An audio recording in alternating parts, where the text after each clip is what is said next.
जैसे ही हमारी शादी हुई मेरे पति मुझे शहर ले आए। मैं 22 साल की जवान खूबसूरत एक गांव की लड़की अब एक छोटे से फ्लैट में अकेली रहती थी। मेरे पति विदेश में काम करते थे। मेरे पति ने अपने छोटे भाई को मेरे साथ रहने के लिए भेज दिया। मैं बहुत चिंतित था क्योंकि हमारा घर बहुत छोटा था। मैं इससे इनकार भी नहीं कर सका। जैसे ही देवर का भाई आया तो बोला, भाभी मेरा कमरा कौन सा है? फ्लैट में सिर्फ 2 कमरे थे। मैंने हाथ से इशारा किया कि आप इस कमरे में रह सकते हैं। पति का भाई देखने में बहुत सुंदर था। वह मुझसे केवल 2 साल छोटा था, लेकिन वह बहुत सुंदर आदमी लगता था। मैंने उसे खाना वगैरह दिया। जब तक हमने खाना खत्म किया उस समय रात हो चुकी थी।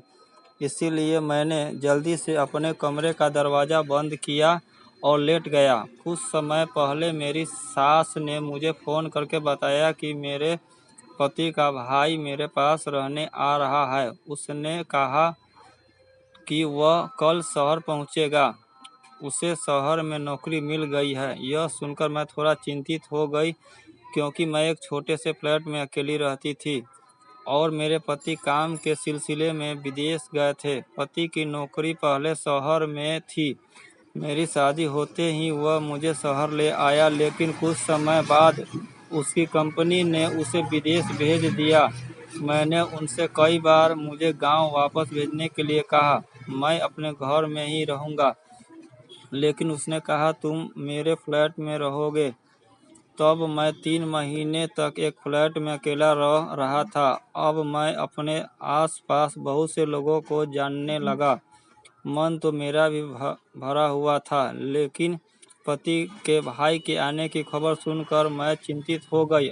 अगर मेरे पति यहाँ होते तो मुझे कोई परेशानी नहीं होती, लेकिन मेरे पति के भाई का मेरे साथ यहाँ अकेले रहना थोड़ा अनुचित लग रहा था। उन्होंने कहा कि अच्छा है, अगर वह आएगा तो मुझे तुम्हारी चिंता नहीं होगी।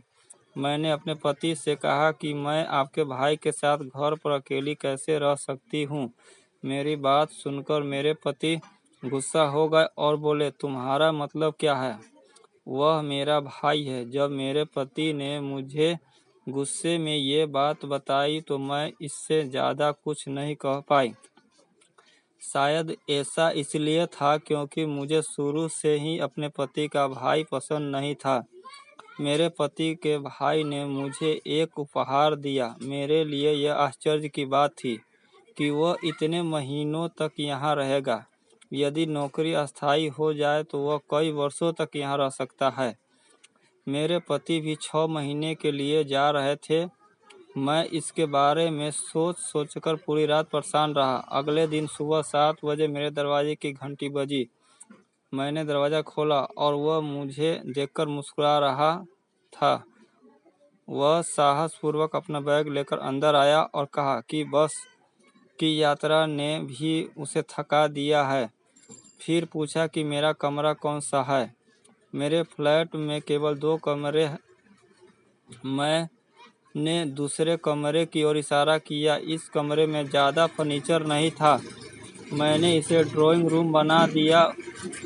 उसने कमरे के चारों ओर देखा और कहा कि मैं यहाँ नहीं रह सकता।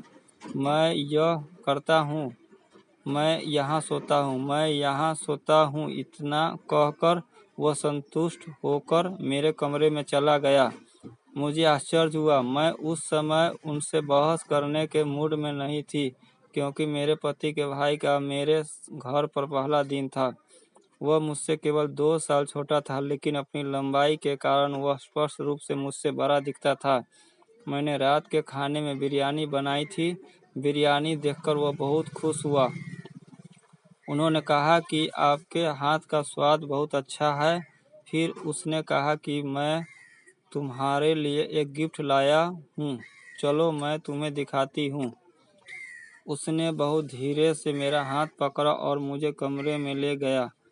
पति के भाई ने मेरा हाथ पकड़ लिया। मैंने गुस्से से कहा, जाने दो। उन्होंने कहा कि पहले मेरा गिफ्ट देख लो, फिर मैं हाथ छोड़ दूंगा। उसने मुझे फैंसी कपड़ों का एक सूट दिया और उसने कहा, मैंने इसे तुम्हारे लिए लिया है, परंतु वह जिस प्रकार का मनुष्य था, मैंने उससे भेंट लेना उचित न समझा।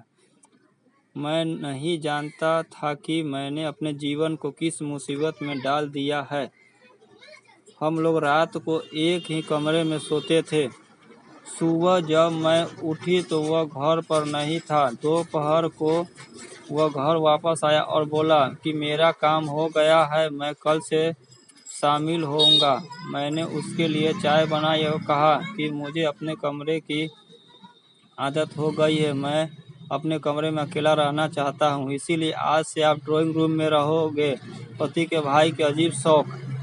उसने कहा कि अगर तुम चाहो तो हम एक ही कमरे में रह सकते हैं। यह सुनकर मेरा दिल टूट गया। मैंने उसकी ओर घूरकर देखा और वह हंस पड़ा।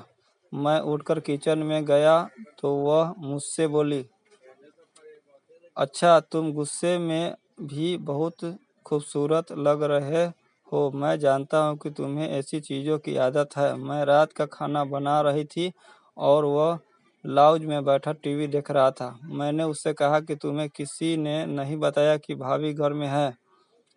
रात का खाना तैयार करके मैं अपने कमरे में चला गया। खबरू मेरे दरवाजे पर दस्तक देने लगा। मैंने दरवाज़ा खोला तो उसने कहा कि मैंने खाना खा लिया है, डिश ले लो। फिर वो मेरे थोड़ा करीब आए और बोले, मुझे ये सब करने की आदत नहीं है, तो आपको परेशानियों का सामना तो करना पड़ेगा, लेकिन ये सारे काम आपको खुद ही करने होंगे। मेरी तरफ देखो और हंसना शुरू करो। इतना कहकर वो हंसने लगा और बोला कि तुम तो मेरी भाभी हो, आप बिना समझे कुछ भी न बोले और न ही कहे। मैं बहुत बोर हो गया हूँ, मुझे लगता है फरमान भाई इसीलिए वह विदेश भाग गया। मैंने कहा, आप अपना काम करते रहो तो अच्छा है, खाना मिल रहा है, खा लीजिए। मैं कहाँ बैठूं, मैं क्या करूं क्या ना करूं, इसका आपसे कोई लेना देना नहीं है।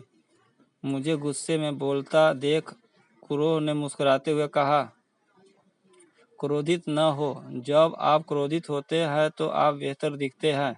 यह सुनकर मेरे बदन में आग लग गई। मैंने कहा, तुम्हें ऐसी बात करने में कोई शर्म नहीं आती? उन्होंने कहा, आप किस तरह के शर्म जानते हैं, देवर भाभी में तो ऐसे मजाक और बातें चलती रहती है। पति को बताने की धमकी दी। मैंने कहा कि मैं फरमान से बात कर रहा हूँ, वह तुम्हें सिखाएगा कि अपनी भाभी से कैसे बात करनी है। मुझे लगा था कि वह इस मामले पर अपना रवैया सुधारेंगे, लेकिन उन्होंने ऐसा नहीं किया। उससे किसी बात की परवाह ही नहीं थी। एक बार मैं अपने कमरे में सो रहा था, मुझे एक अजीब सी आवाज़ सुनाई दी। इस शोर से मेरी आँख खुली तो मुझे लगा कि मेरे कमरे की गैलरी में कोई मौजूद है। मैं दिल की धड़कन भूल गया था।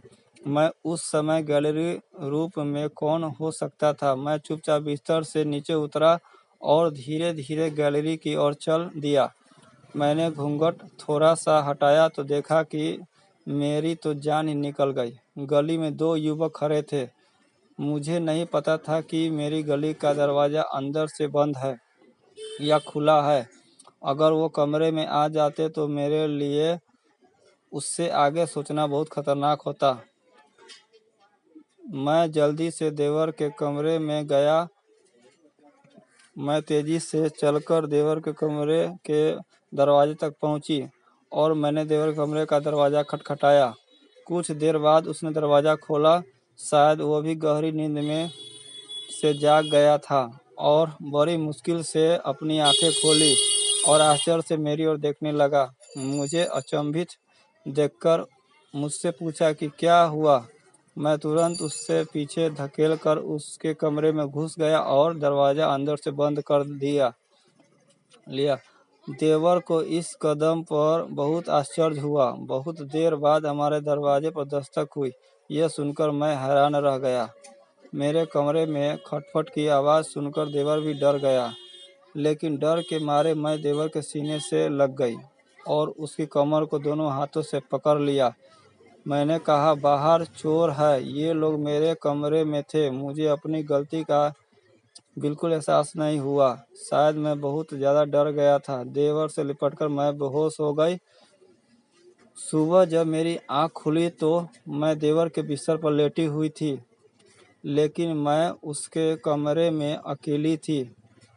लेकिन तभी मुझे रात की घटना याद आ गई। मैं इतना पागल हो गया था कि मुझे इसका पता ही नहीं चला। देवर अब कहाँ है? मैं तुरंत उठकर अपने कमरे में आई। देवर मेरे कमरे में लेटा हुआ था। उसके हाथ पर पट्टी बंधी थी और सिर पर चोट का निशान था। यह देखकर मैं उसके पास आ गया तो उन्होंने बताया कि मैंने पुलिस को बुलाया था और मैंने उन्हें पकड़ लिया और इस बीच मैं घायल हो गया। वे पुलिस हिरासत में है, ये कहकर वह मुझसे नज़रें फेरने लगा। शायद वह शर्मिंदा था क्योंकि मैंने उसे रात में गले लगाया था। उन्होंने इस घटना का जिक्र फरमान से भी किया। फरमान को उस पर पूरा भरोसा था, इसीलिए उन्होंने कुछ नहीं कहा।